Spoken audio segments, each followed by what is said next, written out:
Hello, everybody. This is Jacob Sapochnik with the Enchanting Lawyer Podcast. This is a show where we interview the most inspiring entrepreneurs and business people from all over the world who share their ideas and stories with us and make us better at what we do. And today I have a very a special and exciting guest.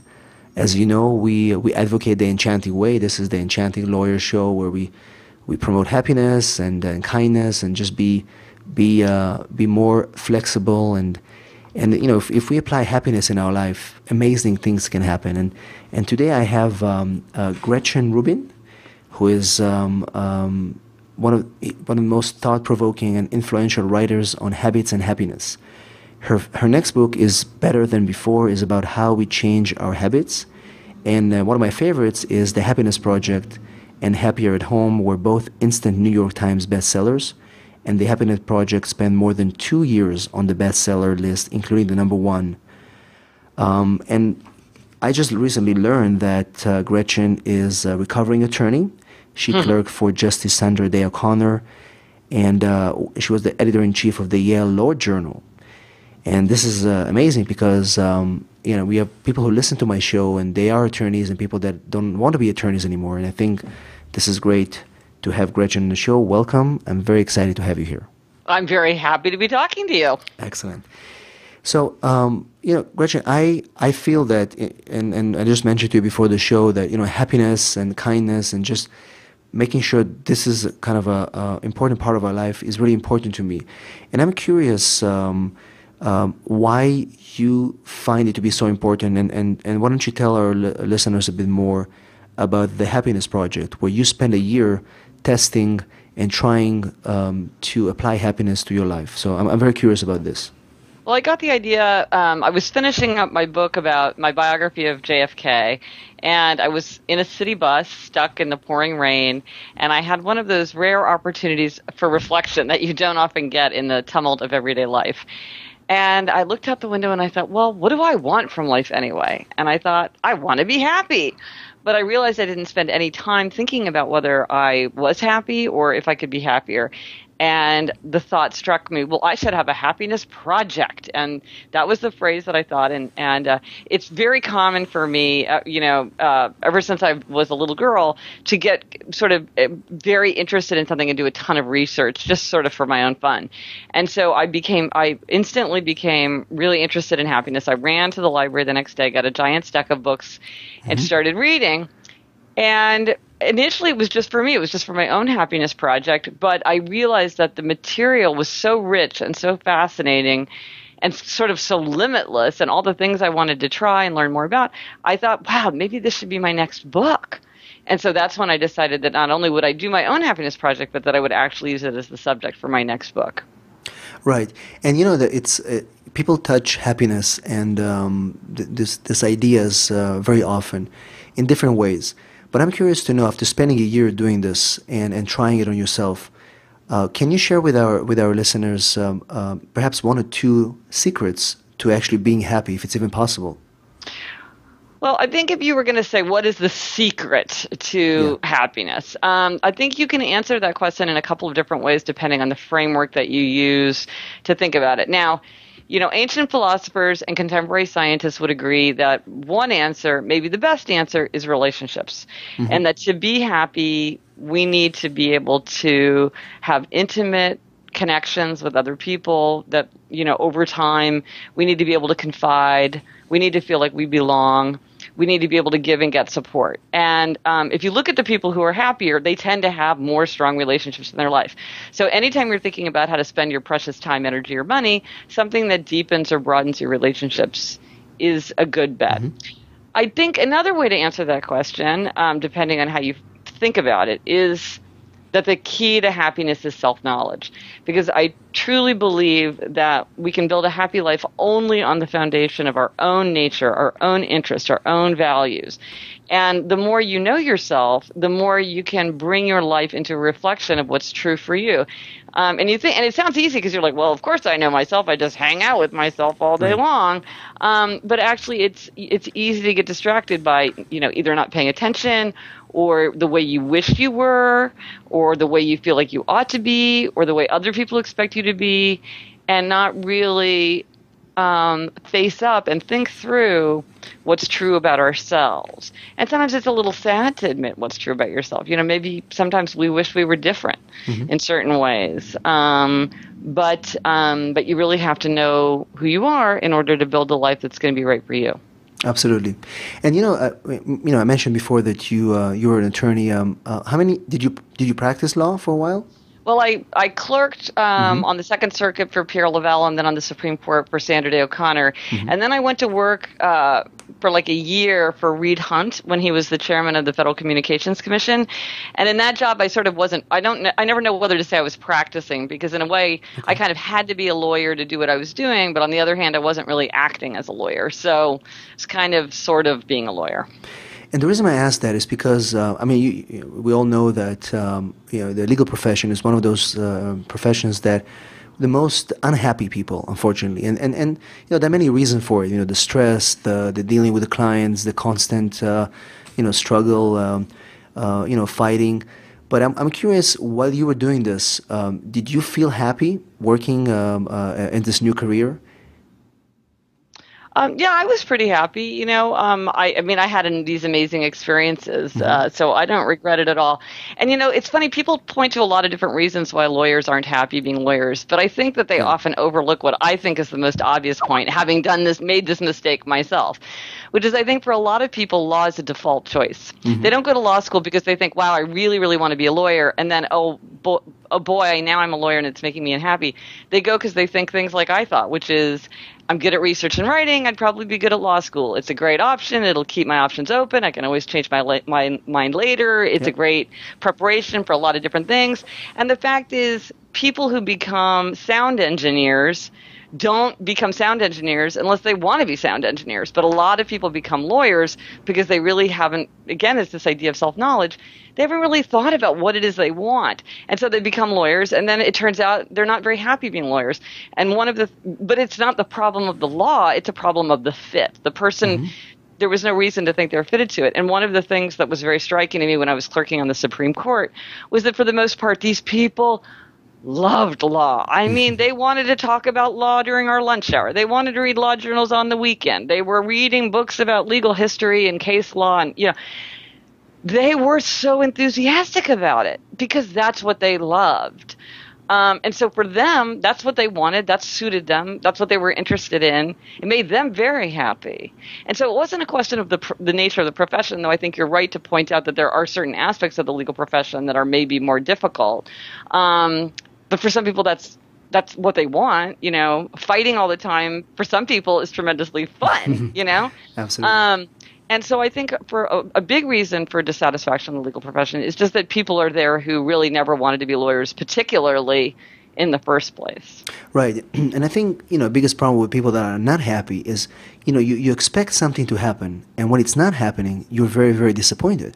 And, before we go to law school, before we take a job, it's all this glamour out there. You're going to be a lawyer, you're going to wear a suit, you're going to be making a lot of money. And the reality is that it's a very, very tough profession, and not that many lawyers are making that much money, and so the disappointment is now like, well, I spent all this money and I'm not happy. How do I get out of this? So this is something that I've always been thinking, and people that email me, we get a lot of emails from all these attorneys, and like, I don't want to be an attorney. What else can I do? And the thing is, whatever you do, you have to set your expectations. And Gretchen, I'm curious. You tried so many things during this year of the Happiness Project strategies. I'm curious, were there some things that you've done that didn't work for you to make you happy as part of the testing? Oh, well, one thing in my most recent book, Better Than Before, I was Mm-hmm. working specifically on habits. And obviously, the point of habits is that you would do habits that you would try to create habits that make you happier, healthier, and more productive. So I was sort of doing the same thing again. And one of the habits that I had the highest hopes for was meditation. Because, if you read about happiness, you often will come across discussion of how meditation is so great for this reason and that reason. It's amazing. And so I thought, okay, well, I've sort of resisted the idea of meditation. I was like the happiness expert who never meditated, and sort of prided myself on that. But I thought, you know what, I really need to give this a shot because for so many people, it's really, really helpful. And people that I knew and respected were telling me how much benefit they felt they got from it. And so as a habit challenge, I tried to form the habit of meditating. And the fact was I had no trouble forming the habit of meditating, but the actual meditating did not work for me. So that was a habit that I tried that I thought was really going to be a happiness booster. And it just turned out that for me, it was just making me kind of more and more frustrated. So I gave it up. And then I had to break the habit of meditating because it just wasn't something that was working for me. And it's interesting you say that because the mindfulness movement is huge right now. People advocate, if you're not going to do this, you're not going to be calm, you're not going to be relaxed. And you mentioned that for you, it actually didn't work. Yeah. And I kind of feel a bit the same. I mean, I do meditation as part of exercise, but I can't do it as just this. And I don't want to do it because people are saying you should do it. So it's not working for me as well because I guess some brains are wired differently.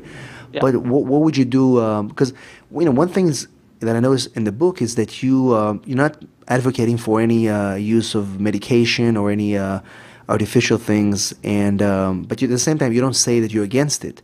So I'm curious to know what kind of things you would use to induce happiness.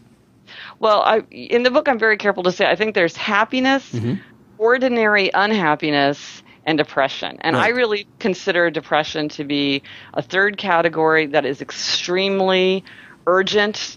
It's real. It's important. It needs to be tackled.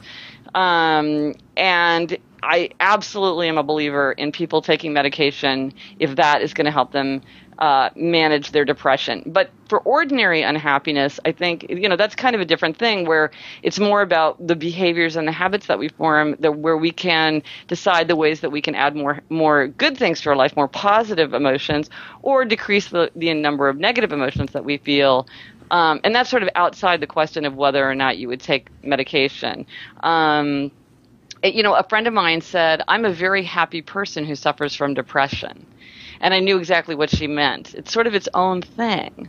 And so but what's been interesting to me is since I've written The Happiness Project and then also Happier at Home, I've heard from many people suffering from depression who say, well, I really consider myself to be a person who suffers from depression, not just ordinary unhappiness. And yet I find that many of these same strategies work for me or help me manage my depression better or, help me to be as happy as I can be given what my challenges are. Because I don't talk about it because it's not something that I write from my own experience. It's not something that I've experienced, but I certainly would not say that I don't support it or believe that it's a very important tool for many people. Right. And of course, it's not, coming out of depression is a process. There's not one thing. But I think some of the tools that you mentioned can help make it a bit easier and feeling maybe less sad and maybe having some hope. And that's really kind of what I like about your approach. Well, I think one of the things to think, sometimes people talk about happiness like it's this magical land that you just cross the finish line and then you're there, and what does it look like and how do you stay there, and it's this kind of on-off thing.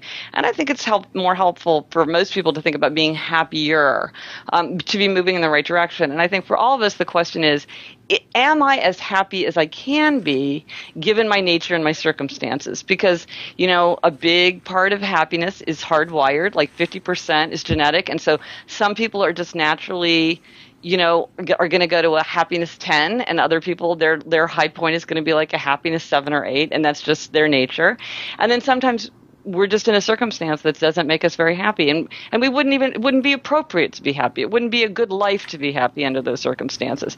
But but can you be as happy as you can be given what's going on? And that, it just seems to me like we should all try to have what happiness we can have, because for most of us, certainly for me, and I think for a lot of people, there's a lot of low-hanging fruit. There's a lot of stuff you can do without a lot of time, energy, or money.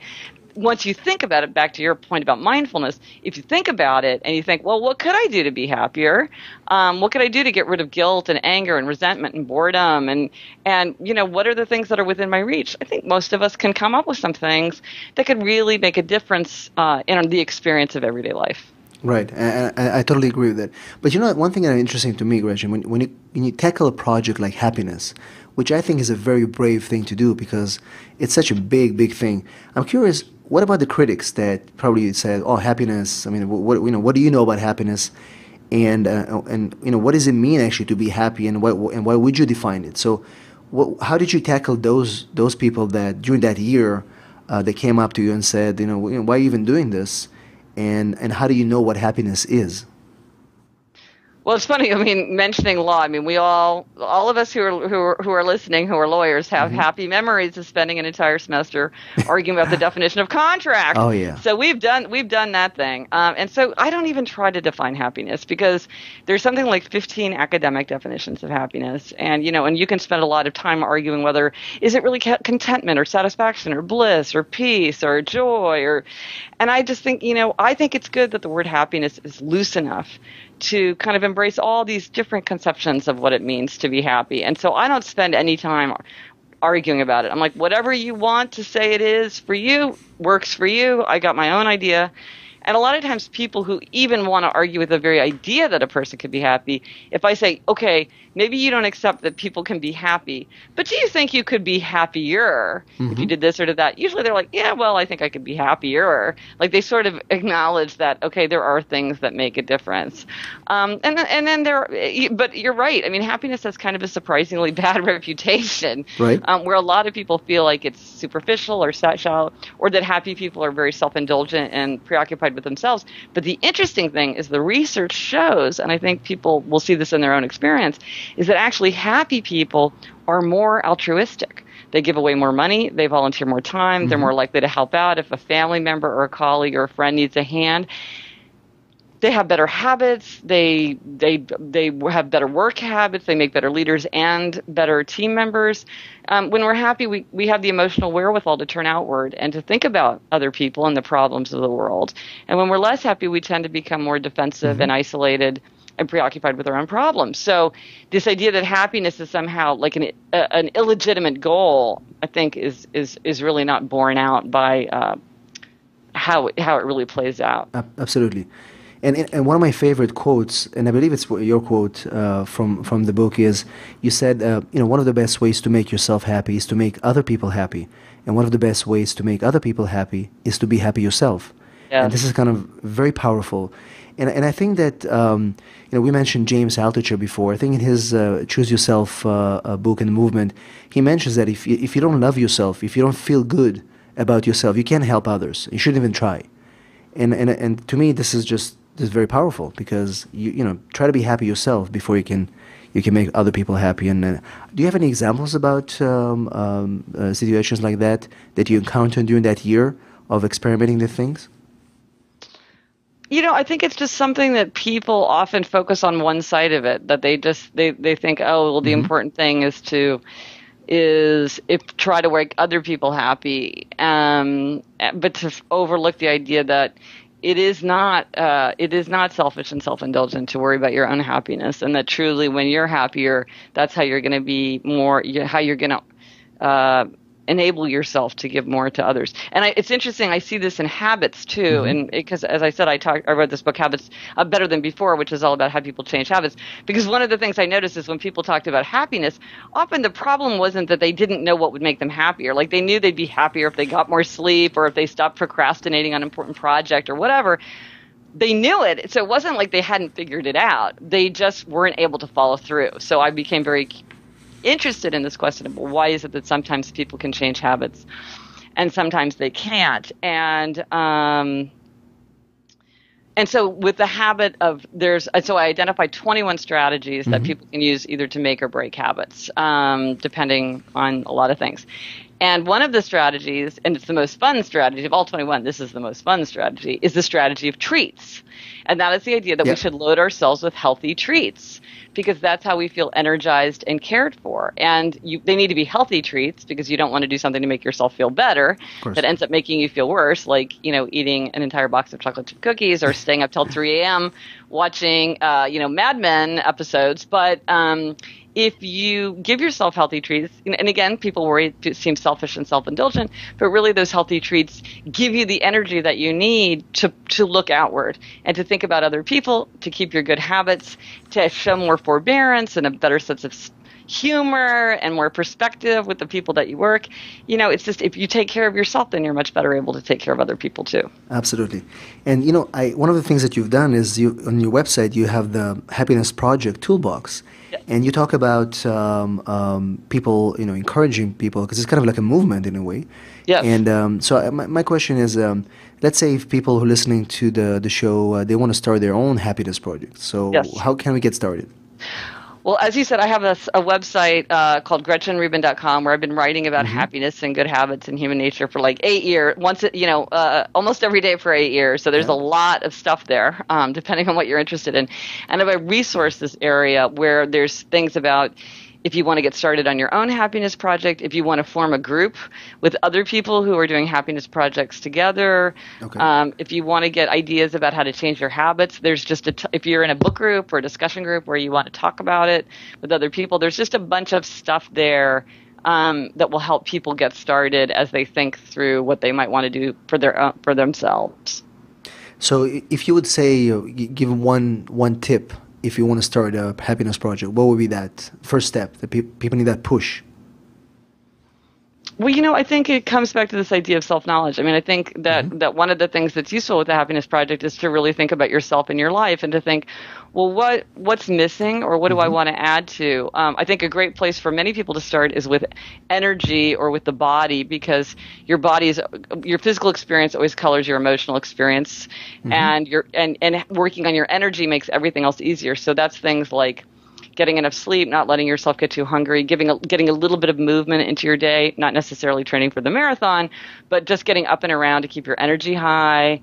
One of my favorite strategies about the body from Happier at Home is about tuning into really good smells, because smell is this ubiquitous part of our experience, but we often don't dial into it. And it's like this pleasure that it doesn't cost anything, it doesn't take any time, it doesn't have any calories or carbs. Like, you just smell that grapefruit as you walk through the kitchen and it gives you that lift, and then you move on. Like, it's just, and it ties you to your body. A lot of times people will say, I feel like I just spent all my time behind a computer, or on the phone. I want to connect to my body and my physical experience, and smell really lets you do that. So I think that's a great place to start. But I think, for some people, travel might be a really important thing that's missing from their life. For me, travel's not important. That wasn't part of my happiness project. For someone else, that might be right at the top of their list. So part of what's useful is for each of us to look inside and to say, well, what's true for me?